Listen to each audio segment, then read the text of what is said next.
แล้วพี่ยูขึ้นไปทำไมลูกอ้าวแล้ว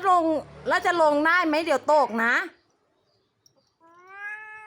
โอ้ยแม่ไม่เอาลงแล้วเอามาแม่เอาลงงั้น